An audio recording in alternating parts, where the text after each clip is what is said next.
It was a quiet Saturday afternoon in the small town of Greenville. The sun hung low in the sky, casting golden rays over the streets and parks. Marcus Johnson, a 14-year-old boy with big dreams, was walking home from the library. He had spent most of his day reading books about engineering and space exploration.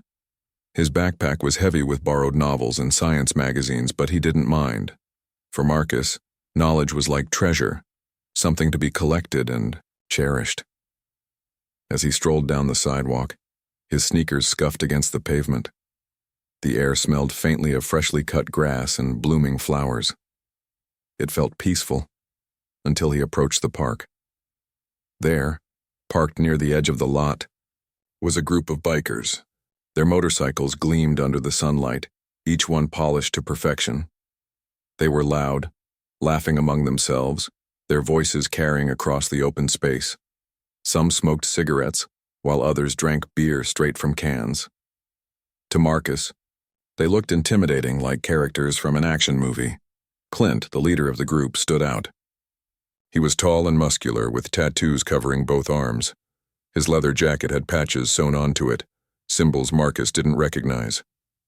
Clint's pit bull, Max, sat obediently by his side, its muscles rippling beneath its short coat. The dog's eyes followed every movement around them, alert and ready for anything. Even though Marcus tried not to stare, he couldn't help glancing at the animal. Something about it made him uneasy. Marcus tightened his grip on his backpack straps as he walked past the bikers. He kept his head down, hoping they wouldn't notice him. But then Clint spoke up. "Hey, kid," he called out, his voice sharp and commanding. Marcus froze mid-step, unsure whether to stop or keep going. When he turned slightly, Clint sneered at him. "What's your hurry? You got somewhere important to be?" The question wasn't friendly. It was mocking. Marcus shook, his head quickly. "No, sir," he mumbled, his voice barely audible. He wanted nothing more than to disappear into thin air. But Clint wasn't satisfied. Leaning forward, he squinted at Marcus. "You think you're too good to talk to us, huh?" Marcus swallowed, hard. His heart began to race. He knew better than to argue or say something that might make things worse. Instead, he muttered, "Sorry," and started walking again. Behind him, the bikers laughed. One of them said, "Looks like we scared him off." Another added, "Good riddance." But Clint wasn't done yet. His lips curled into a cruel grin. Without warning, he let out a sharp whistle and pointed at Marcus. "Max, go get him," he shouted. In an instant, the pit bull sprang to life. Its ears flattened against its skull, and it bolted toward Marcus with terrifying speed. Panic surged through Marcus's body. He dropped his backpack and ran, his legs pumping as fast as they could carry him. The sound of the dog's barking echoed in his ears, growing louder with every second. Adrenaline coursed through his veins as he searched for a way out. Spotting a nearby tree, he sprinted toward it. With all his strength, he grabbed hold of the lowest branch and hoisted himself up, just as Max reached him. The dog barked furiously below, snapping its teeth and circling the base of the tree. Marcus clung to the trunk, trembling. His hands were sweaty and his breath came in ragged gasps. He looked down at the snarling animal, fear gripping him like a vice. What if the dog jumped? What if it somehow managed to climb after him? Around them, people gathered. Some watched silently, horrified by what they saw. Others pulled out their phones, recording the scene. One woman, Lisa, stepped closer, her face pale with shock. She aimed her phone at the chaos unfolding before her and pressed record. Her hands shook slightly, but she didn't stop filming. Deep down, she knew this moment needed to be documented. Up in the tree, Marcus tried to calm himself. Tears welled up in his eyes, but he blinked them away. He focused on staying still, on not making any sudden movements that might provoke the dog further. Time seemed to slow down as he waited, praying someone would come to his rescue. Finally, after what felt like hours, a man stepped forward. He was older, with graying hair and kind eyes. "Hey, buddy," he called to Clint. "Maybe you should call your dog off. This isn't right." Clint rolled his eyes. "Mind your own business," he snapped. But the man persisted, his tone firm. Come on, man, let the kid go. Reluctantly, Clint gave another whistle. Mac stopped barking and trotted back to his owner, tail wagging as if nothing unusual had happened. Marcus exhaled deeply, relief washing over him. Slowly, he climbed down from the tree, his legs wobbly and weak. Picking up his backpack, he glanced at the crowd. No one spoke. They simply stared, some with pity, others with anger. Lisa approached him cautiously. Are you okay? She asked softly. Marcus nodded, though his hands still trembled. She handed him a tissue, which he used to wipe away the dirt smudges on his face. I'm sorry that happened to you, she said. Then, without another word, she walked away, clutching her phone tightly. Later that evening, Lisa uploaded the video she had taken to social media. She titled it, Local Biker Lets Dog Attack Teenager, and added a caption explaining the context. Within minutes, comments poured in. People expressed outrage, disbelief, and sadness. Many demanded justice for Marcus, vowing to share the post until it reached the right people. Little did anyone know, including Lisa, that the video would soon catch the attention of two of the biggest celebrities in the world. Meanwhile, Marcus returned home shaken but alive. His mother, Evelyn, immediately noticed something was wrong. What happened to you? She asked, her brow furrowed with concern. Marcus hesitated before telling her everything. The bikers, the dog, the tree. Evelyn listened quietly, her expression darkening with each detail. By the time he finished, tears streamed down her cheeks. We're going to fix this, she promised, pulling him into a tight hug. And though Marcus didn't fully believe her words yet, deep down, he hoped she was right. After all, sometimes hope is the only thing keeping you going when the world feels cruel and unfair. Unbeknownst to Marcus and his family, the events of that afternoon had already set off a chain reaction, a ripple effect that would bring unexpected allies into their lives and change the course of their story forever. The video Lisa uploaded to social media spread like wildfire. Within hours, it had thousands of views, then tens of thousands. People from all over the country watched in disbelief as a teenager was chased and cornered by a snarling dog while a group of bikers laughed and cheered. The comments section exploded with outrage. Some viewers condemned the bikers' actions, calling them cruel and heartless. Others expressed sympathy for Marcus, wondering how anyone could treat a child that way. One viewer who saw the video early on was Dwayne "The Rock" Johnson. He was scrolling through his phone late at night when the clip caught his eye. At first, he thought it might be staged, some kind of prank or viral stunt. But as he watched, his expression hardened. This wasn't entertainment. It was real. A young boy had been terrorized and no one seemed to care enough to step in, not even the adults nearby. Shaking his head, Dwayne leaned back in his chair, his mind racing. He knew he couldn't stay silent. Without hesitation, he opened Twitter and typed out a message. This is unacceptable, he wrote. We need to stand up against hate and protect our youth. No child should ever feel unsafe in their own community. He included a link to the video and hit send. Within minutes, his tweet gained traction.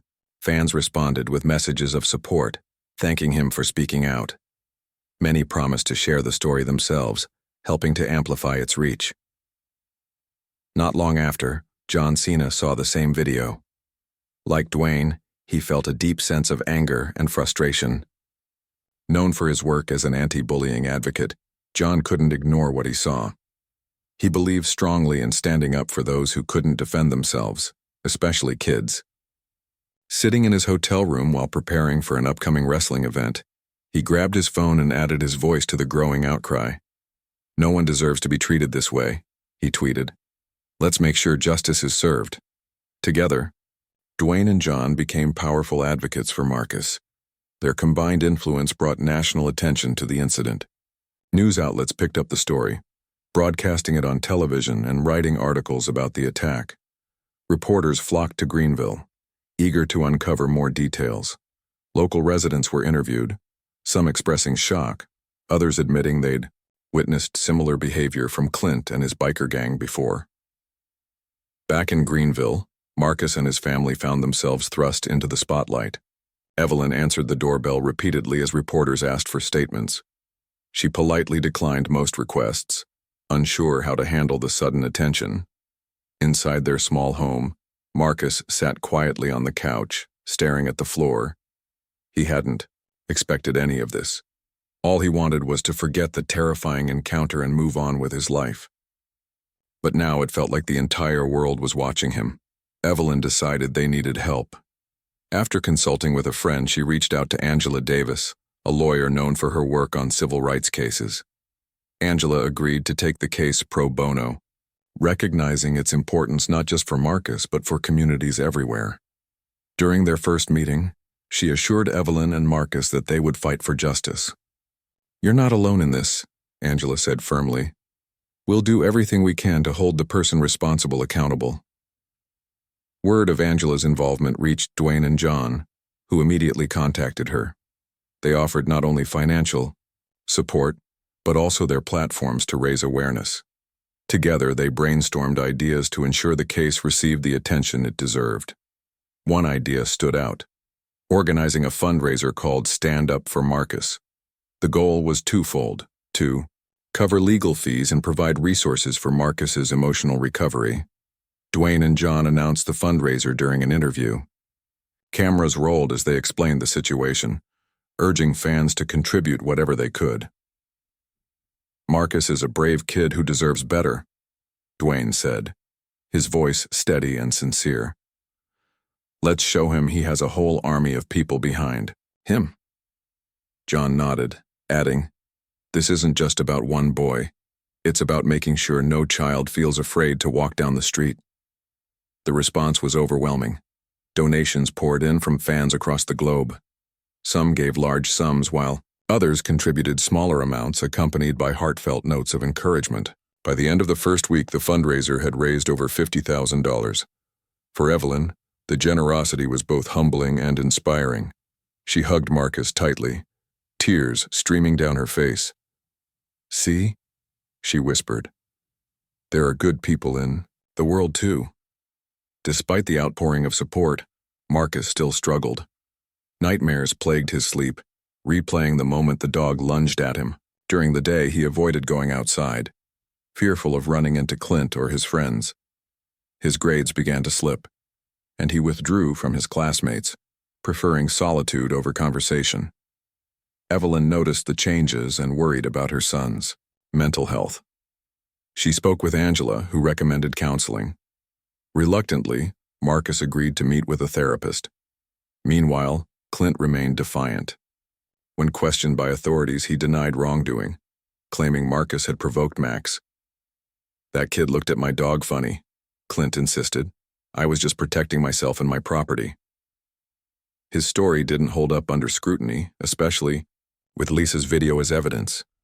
Still, Clint refused to apologize, doubling down on his version of events. To him, the backlash was unfair, a result of public pressure rather than genuine concern for justice. As the days passed, tensions in Greenville grew. Neighbors debated the incident passionately, some siding with Marcus, others defending Clint. Arguments broke out in grocery stores, coffee shops, and even church parking lots. The town, once quiet and unremarkable, became divided. Some residents organized peaceful protests, holding signs that read, "Justice for Marcus" and "Andy." Hate crimes. Others criticized the protests, accusing activists of exaggerating the situation for attention. Through it all, Dwayne and John continued to champion Marcus's cause. They stayed in touch with Angela, offering advice and encouragement whenever needed. Both men admired Marcus's resilience, though they knew the road ahead wouldn't be easy. Determined to lift his spirits, they invited Marcus and his family to visit them on set during the filming of their latest movie collaboration. It was a gesture meant to remind Marcus that he had allies, people who cared deeply about his well-being. When the invitation arrived, Evelyn hesitated. She didn't want to burden the celebrities, but Marcus's eyes lit up at the idea. For weeks he'd been withdrawn and distant, rarely smiling or laughing. Seeing his heroes in person might be exactly what he needed to regain confidence. With Angela's blessing, they accepted. On the day of the visit, Marcus wore his favorite hoodie and clutched a notebook filled with questions he hoped to ask Dwayne and John. As they arrived on set, a wave of excitement washed over him. Crew members greeted them warmly, guiding them to where Dwayne and John were rehearsing a scene. When the actors spotted Marcus, they stopped mid-scene and walked over, grinning widely. "Marcus!" Dwayne exclaimed, wrapping him in a bear hug. "It's so good to finally meet you, buddy." John followed suit, shaking Marcus's hand enthusiastically. "You're stronger than you think," he said. "Don't ever forget that." For the first time in weeks, Marcus smiled, a genuine, heartfelt smile that reached his eyes. Over the next few hours, Dwayne and John showed Marcus around the set, explaining how movies were made. They introduced him to the director, the stunt coordinator, and even the catering staff. Everyone treated him like a VIP, making sure he felt welcome. At one point, Dwayne handed Marcus a script, inviting him to read a line aloud. Nervously, Marcus complied, earning applause from the crew.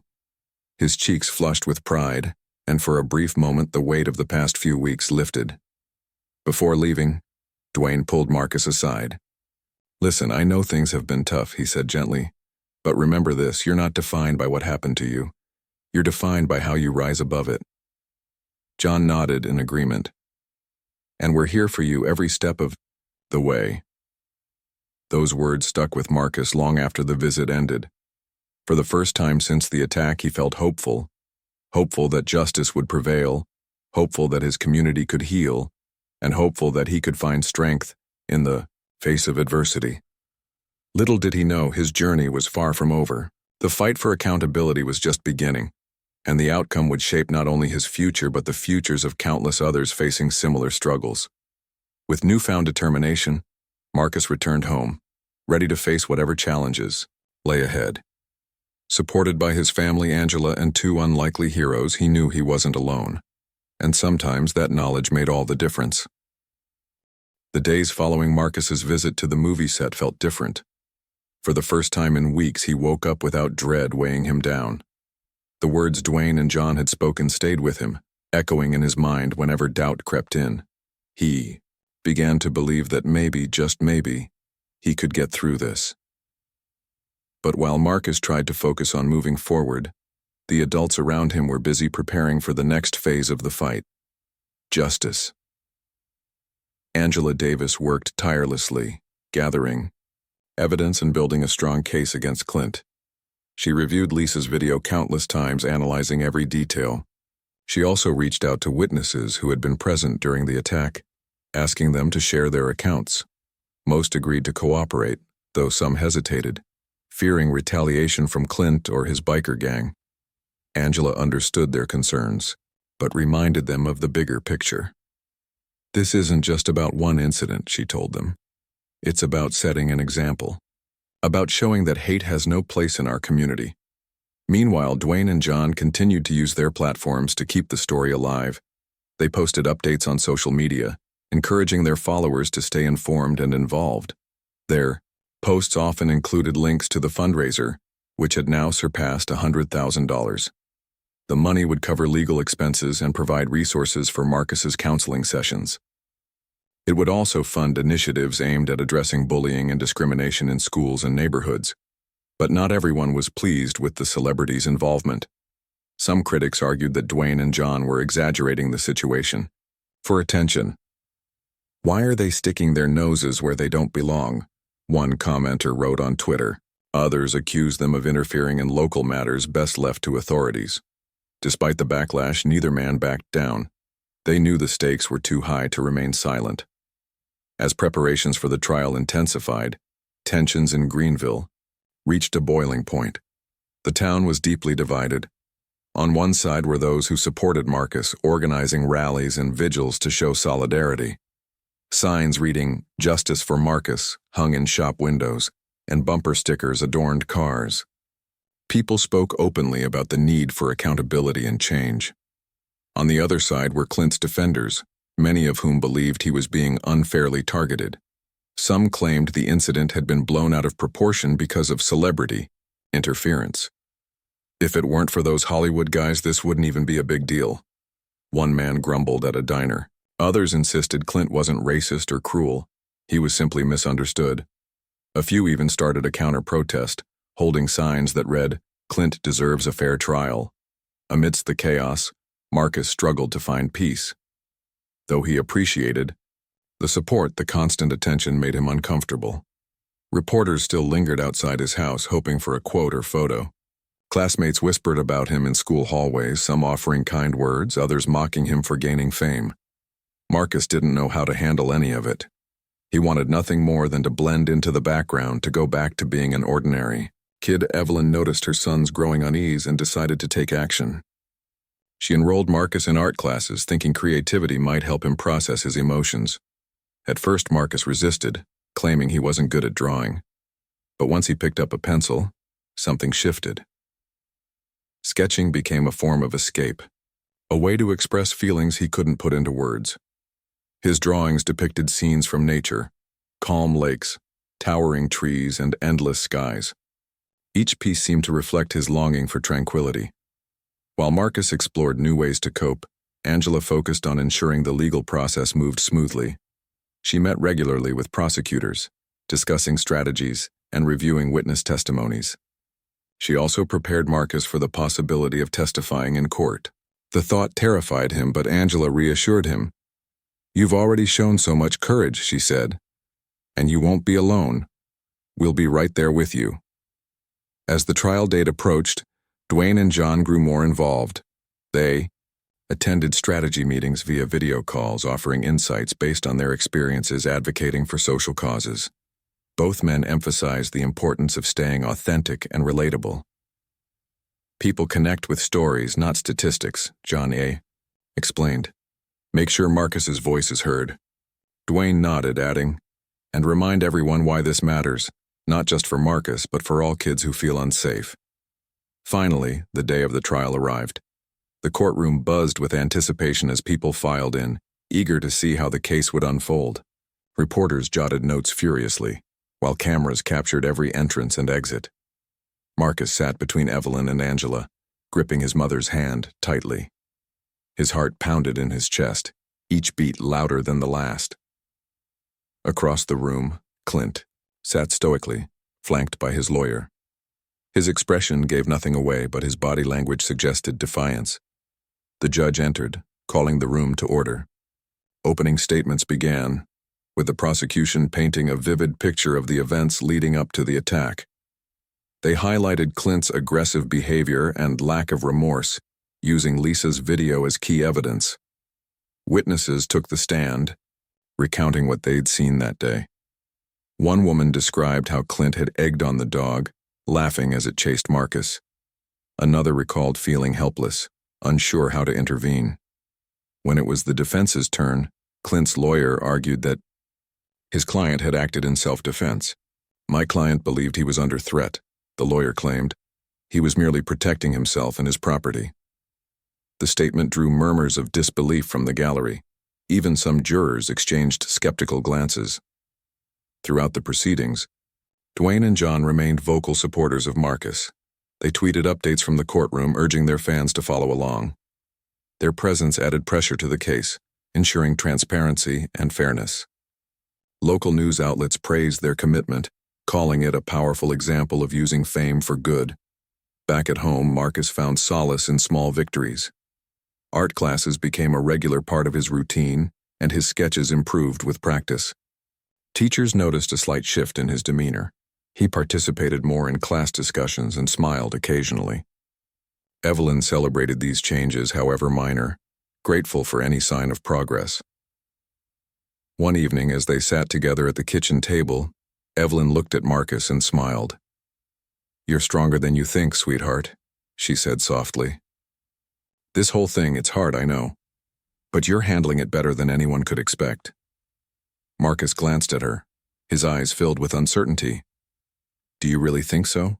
he asked quietly. "I do," Evelyn replied, reaching across the table to squeeze his hand. "And so do a lot of other people. You've got friends, family, and even strangers cheering you on. Don't forget that." Marcus nodded, absorbing her words. He still had doubts, still felt the weight of everything that had happened. but for the first time he allowed himself to hope, for justice, for healing, and for a future where he could walk freely without fear. Little did he know the outcome of the trial would bring unexpected twists and opportunities for growth that would shape not only his life, but the lives of those around him. The journey was far from over, but Marcus was learning to take it, one step at a time. With the support of his loved ones and two unlikely heroes, he was beginning to see light at the end of the tunnel. And sometimes, that was enough to keep going. The trial moved into its second week, and the courtroom remained packed with spectators. Every day brought new testimonies, arguments, and revelations. Marcus sat quietly beside his mother and Angela, listening intently as witnesses recounted what they had seen. Some spoke clearly and confidently, while others stumbled over their words, their voices trembling with emotion. The prosecution worked hard to paint a picture of Clint's actions as reckless and cruel, while the defense fought back, trying to cast doubt on the severity of the incident. One of the most impactful moments came when Lisa took the stand. She held her head high as she described filming the attack, her voice steady despite the weight of the situation.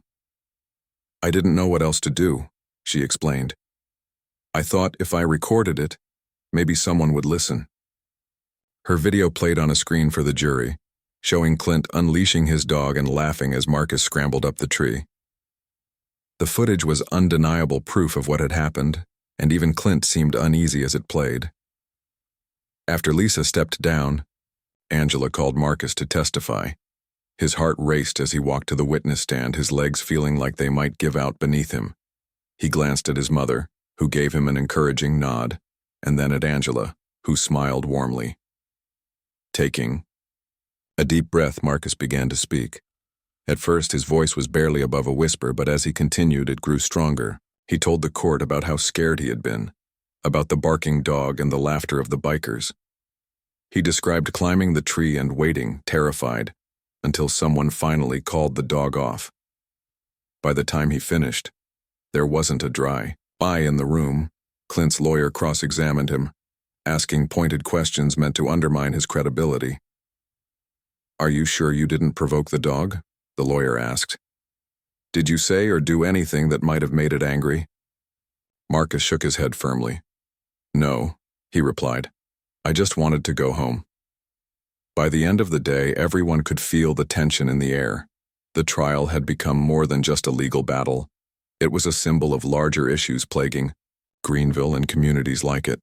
People outside the courthouse debated passionately, some arguing that justice must be served, others insisting Clint was being unfairly singled out. The division ran deep, and it showed no signs of healing anytime soon. Back at home, Marcus tried to focus on normalcy. School was still difficult. Whispers followed him wherever he went. Some classmates offered support, slipping notes into his locker or sitting with him at lunch. Others teased him, calling him famous, or mocking him for getting so much attention. It was exhausting, but Marcus did his best to ignore them. Instead, he poured his energy into art. Drawing became his refuge, a way to escape the chaos around him. His sketches grew more intricate, each one telling a story of resilience and hope. Evelyn noticed the change in her son and felt a mix every emotions: pride, relief, and lingering worry. She knew Marcus was carrying a heavy burden, one no child should have to bear. To help lighten the load, she encouraged him to spend time with friends who genuinely cared about him. One afternoon, she arranged for him to meet up with Jamal, a boy from his class who had always been kind. They spent hours, riding bikes and talking about everything except the trial. For a few precious hours, Marcus forgot about the stress weighing on his shoulders. Meanwhile, Dwayne and John stayed actively involved, checking in regularly with Angela and Evelyn. They attended hearings whenever their schedules allowed, often drawing crowds of fans eager to catch a glimpse of them. Their presence brought both attention and pressure to the case, ensuring that justice remained the top priority. During breaks in the trial, they chatted with Marcus, offering words of encouragement and reminding him of his strength. "You're handling this better than anyone could expect," Dwayne said during one visit. "And remember, you're not alone. We've got your back." John added, This isn't just about winning a case. It's about making sure something like this never happens again, to you or anyone else. Marcus nodded, grateful for their support. Having two of his heroes stand by him made all the difference. As the trial neared its conclusion, the town of Greenville braced itself for the verdict. Protests continued, with groups gathering daily to voice their opinions. Supporters of Marcus held signs reading, "Justice for all kids," while Clint's defenders argued that he deserved leniency. Arguments spilled into public spaces, turning grocery stores and coffee shops into battlegrounds of conflicting beliefs. The once peaceful town now felt like a powder keg, ready to explode at any moment. Inside the courtroom, closing arguments began. The prosecution emphasized the importance of accountability, urging the jury to recognize the harm Clint's actions had caused. "This isn't just about one boy," the prosecutor said. "It's about sending a message that hate and violence will not be tolerated." The defense countered, claiming that Clint had already suffered enough through public humiliation and loss of reputation. "He's learned his lesson," the lawyer insisted. "Isn't that punishment enough?" When the judge instructed the jury to deliberate, the wait felt endless. Marcus and his family returned home, unable to focus on anything else. Evelyn paced the living room, glancing at the clock every few minutes. Marcus sat on the couch, staring at the floor, his mind racing with possibilities. What if the jury sided with Clint? What if justice wasn't served? He pushed the thoughts away, focusing instead on the lessons he'd learned throughout this ordeal, about courage, resilience, and the power of standing up for what's right. Finally, after 3 long days, the jury reached a decision. The courtroom filled quickly as people hurried to hear the verdict. Marcus clutched his mother's hand tightly, his palms sweaty with anticipation. When the judge entered and the foreman stood to announce the decision, the room fell silent. "We find the defendant guilty," the foreman declared. A wave of relief washed over Marcus as cheers erupted from the gallery. Clint's face turned pale, his jaw clenched in frustration. The judge sentenced him to community service, mandatory anger, management classes, and a hefty fine. While some felt the punishment was too light, others believed it was a step toward accountability. Outside the courthouse, supporters celebrated, hugging one another and chanting Marcus's name. Reporters swarmed around Angela, Evelyn, and Marcus, seeking comments. Angela spoke first, thanking everyone who had supported the case. "This verdict sends a clear message," she said. "We will not tolerate hate or cruelty in our communities." Evelyn added, "I'm proud of my son and grateful for the love and support we've received." Marcus, overwhelmed by the attention, simply smiled. For the first time in months, he felt a sense of closure. The road ahead wouldn't be easy, but he knew he had the strength to keep moving forward. With his family, friends, and 2 unlikely heroes by his side, he was ready to face whatever challenges lay ahead. Greenville, too, began the slow process of healing. The trial had exposed deep divisions within the community, but it also sparked conversations about racism, bullying, and the need for unity. Inspired by Marcus's courage, local leaders organized workshops and events aimed at fostering understanding and compassion. Slowly but surely, the town started coming together, determined to create a brighter future for everyone. For Marcus, the journey had changed him in ways he never expected. He had discovered inner strength he didn't know he possessed and learned the value of speaking up against injustice. Though scars remained, both visible and invisible, he carried them with pride, knowing they were part of a story bigger than himself. And as he looked toward the horizon, he realized that sometimes, even in the darkest moments, hope can shine through, guiding us toward a better tomorrow. The aftermath of the trial brought a mix of emotions for everyone involved. For Marcus, it was a strange blend of relief and uncertainty. The guilty verdict had provided some sense of justice, but the scars from that day in the park still lingered. Every time he heard a dog bark or saw a group of bikers on the street, his heart raced and memories of the attack flooded back. He knew healing wouldn't happen overnight, but he was determined to move forward. With the support of his family, Angela, and even Dwayne and John, he began taking small steps toward rebuilding his life. Evelyn noticed subtle changes in her son. He started smiling more often, especially when working on his art. His sketches now included not just landscapes but people too, faces filled with hope and courage. One evening, as they sat together at the kitchen table, Evelyn watched him carefully shade a drawing of two figures standing tall against a stormy sky. "What's this one about?" she asked softly. Marcus looked up and shrugged. "It's about fighting through hard times," he replied.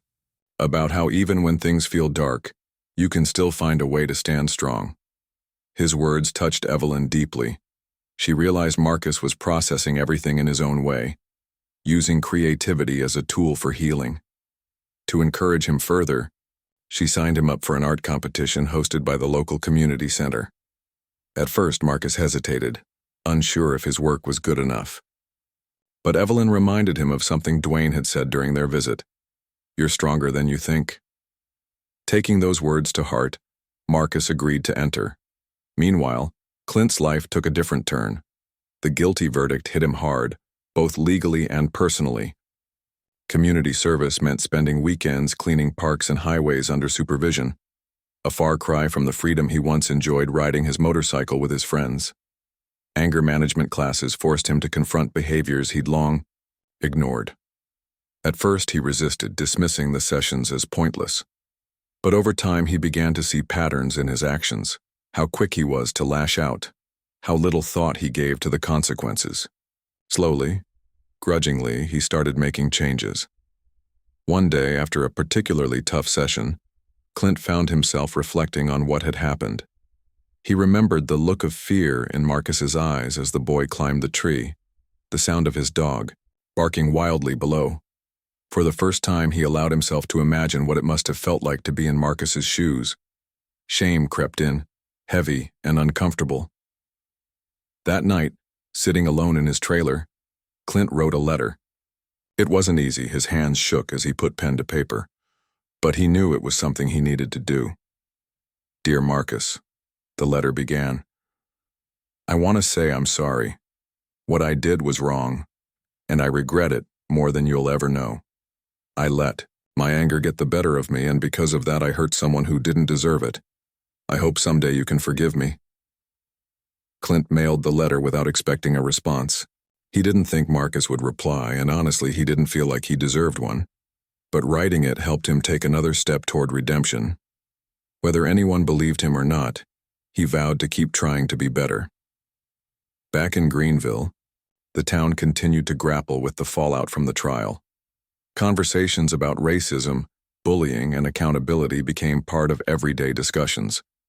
Local leaders organized forums where residents could share their thoughts and concerns. Some meetings were tense, with heated arguments breaking out between opposing sides. Others, however, fostered understanding and connection.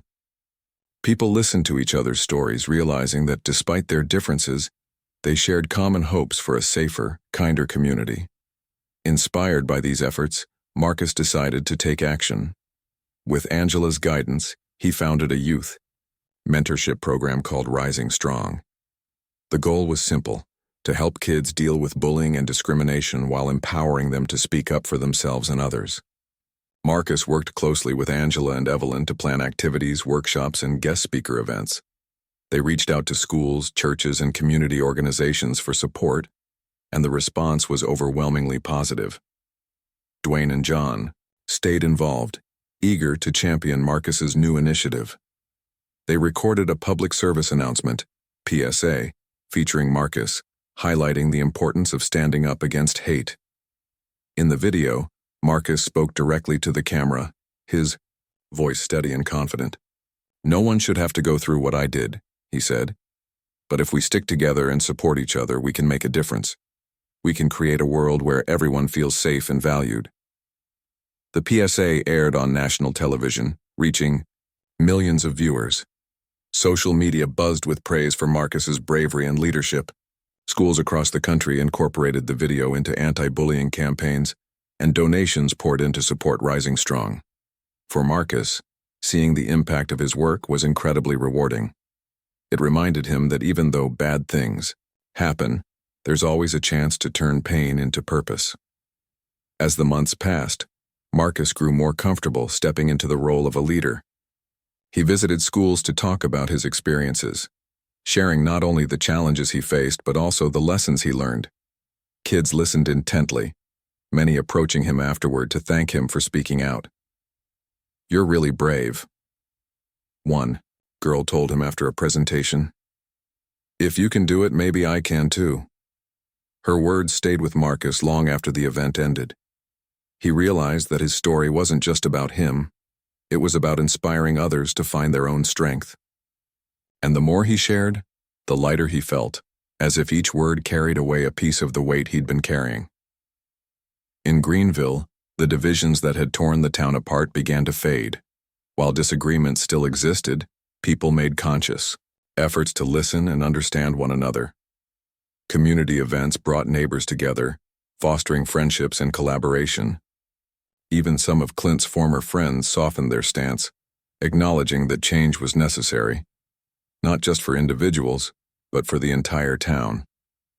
One afternoon, Marcus received an unexpected visitor. It was Lisa, the woman who had filmed the attack. She knocked on his door holding a framed photo. "I thought you might like this," she said with a smile. Inside the frame was a picture of Marcus standing beside Dwayne and John on the movie set. Behind them, crew members held up signs reading, "Stand up for Marcus." Tears welled up in Marcus's eyes as he accepted the gift. "Thank you," he whispered. "This means a lot." Lisa nodded. "You've inspired so many people, Marcus, including me." Her kindness reminded him of the ripple effect his journey had created. From Lisa's decision to film the incident to Dwayne and John's unwavering support, every action had contributed to something bigger than anyone could have imagined. By the end of the year, Rising Strong had grown into a thriving organization. Workshops were held regularly, attended by kids and parents alike. Volunteers stepped forward to help, including teachers, counselors, and even former critics of the program. Together, they built a network of support designed to uplift and empower young voices. For Marcus, the transformation was profound. Once a quiet, reserved boy, he had become a beacon of hope for others. His art continued to inspire, and his message resonated far beyond Greenville. Yet despite all the attention and accolades, Marcus remained humble. He knew his journey wasn't perfect, and he still had moments of doubt. But he also knew he wasn't alone.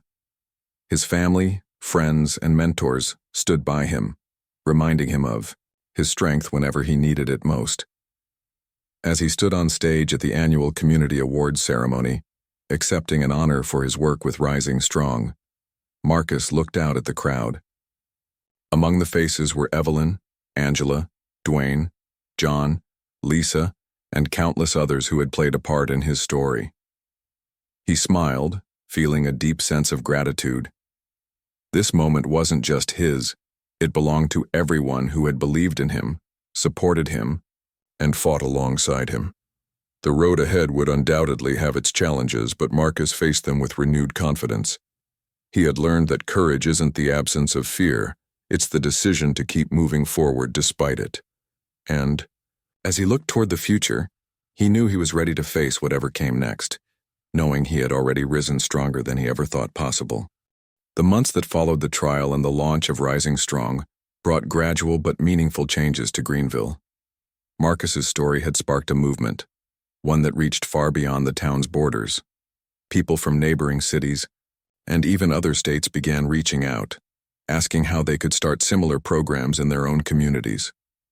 Letters, emails, and phone calls poured in, each one filled with gratitude and admiration for what Marcus had accomplished. It was overwhelming at times, but it also reinforced his belief that small actions could lead to big change. One day, while sorting through the mail, Evelyn handed Marcus a letter written on official-looking stationery. "This one looks important," she said with a smile. Marcus opened it carefully and read aloud. It was an invitation to speak at a National Youth Leadership Conference in Washington, D.C. The organizers praised his courage and dedication, saying his work embodied the spirit of resilience and activism they hoped to inspire in young leaders. For a moment, Marcus sat in stunned silence. Then, looking up at his mother, he grinned. "Do you think I should go?" he asked. Evelyn didn't hesitate. "Absolutely," she replied. "This is your chance to share your story with the world." Preparations for the trip began immediately. Angela helped Marcus draft his speech, ensuring it captured both the pain and triumph of his journey. Dwayne and John offered advice over video calls, reminding him to speak from the heart. "You don't need fancy words or perfect delivery," John told him. "Just be yourself, that's what people connect with." Dwayne added, "And remember, you're not just representing yourself, you're speaking for every kid who's ever felt afraid or alone." When the day of the conference arrived, Marcus stood backstage clutching his notes tightly. His palms were sweaty, and his stomach churned with nerves. But as he peeked out at the audience, a sea of faces eager to listen, he felt a surge of determination. Taking a deep breath, he stepped onto the stage, the spotlight warm on his skin. At first his voice trembled, but as he spoke about the attack, the trial, and the lessons he'd learned along the way, his words grew steadier. By the time he finished, the room erupted in applause. Strangers approached him afterward, shaking his hand and thanking him for sharing his story. Some shared their own struggles, telling him how his words had given them hope. Marcus realized then that his voice truly mattered, and that it could make a difference. Back in Greenville, the community continued to heal. Rising Strong expanded its reach, partnering with local schools to implement anti-bullying workshops and mentorship programs. Kids who once felt invisible now had a platform to express themselves. Teachers noticed a shift in classroom dynamics. Students were kinder, more empathetic, and willing to stand up for one another. Even parents got involved, attending seminars and volunteering their time to support the cause. Slowly but surely, Greenville became a model for other towns striving to create safer, more inclusive environments. Clint, too, underwent significant changes. After completing his community service and anger management classes, he decided to channel his energy into something positive. He started volunteering at an animal shelter, working with dogs like Max to help rehabilitate them. Though many doubted his sincerity, Clint proved himself through consistent effort and humility. One afternoon, he visited Marcus's home, hoping to apologize in person. Evelyn greeted him cautiously, unsure how her son would react. But when Marcus saw Clint standing awkwardly by the door, he stepped forward and extended his hand. "I appreciate you coming here," he said quietly. "It takes strength to admit when you're wrong." Clint nodded, visibly moved. "Thank you for giving me a chance," he replied. Their handshake was brief but significant, a symbol of forgiveness and growth. While their relationship would never be close, it marked the beginning of understanding between two people who had once been adversaries. As the years passed, Marcus grew into a confident young man. He graduated high school at the top of his class, earning scholarships to pursue engineering in college. On the day of his graduation, Dwayne and John surprised him by showing up to celebrate. They presented him with a framed photo of the three of them together, inscribed with a message, "To Marcus, proof that courage can change the world." Tears welled up in Marcus's eyes as he hugged them tightly. "I couldn't have done any of this without you," he said. They smiled, knowing full well that the credit belonged entirely to him. Rising Strong continued to thrive under Marcus's guidance, even as he pursued his studies. New leaders emerged within the organization, carrying the torch and expanding its mission. Workshops evolved to address emerging issues like cyberbullying and mental health awareness, ensuring the program remained relevant and impactful. Marcus often returned to Greenville during breaks, mentoring the next generation of advocates and sharing updates about his life. His art, too, gained recognition, with galleries showcasing his work and publications featuring interviews about his journey. Greenville itself transformed into a beacon of unity and progress. The divisions that once fractured the town gave way to collaboration and mutual respect. Annual events celebrated diversity and inclusion, drawing visitors from across the region. Local businesses adopted policies promoting equality, and schools Implemented curriculums focused on empathy and social justice. Though challenges still arose, the community tackled them together, stronger than ever before. For Marcus, the legacy of his experience wasn't defined by the pain he endured, but by the hope he inspired. He often reflected on the moments that shaped him, the fear he felt in the park, the kindness of strangers like Lisa, the unwavering support of his family, and the unexpected friendship of Dwayne and John.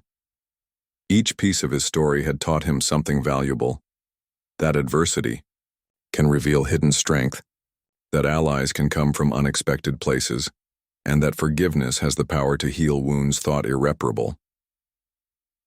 On a quiet evening years later, Marcus sat on the porch of his childhood home, sketching a scene of Greenville bathed in golden sunlight. Evelyn joined him, handing him a cup of tea. "You've come such a long way," she said softly. Marcus nodded, gazing at the horizon. "We all have," he replied, "and we're not done yet." In the distance, laughter echoed from the park, where it all began. Children played freely, their joy unburdened by fear. A boy climbed a tree, calling out to his friends below. Watching them, Marcus felt a deep sense of peace. The road had been long and difficult, but it had led to something beautiful, a community united, a future bright with possibility, and a young man who refused to let hate define him. Sometimes, Marcus thought, the hardest battles yield the greatest victories. And as he closed his notebook and leaned back in his chair, he knew he had fought and won, one worth remembering.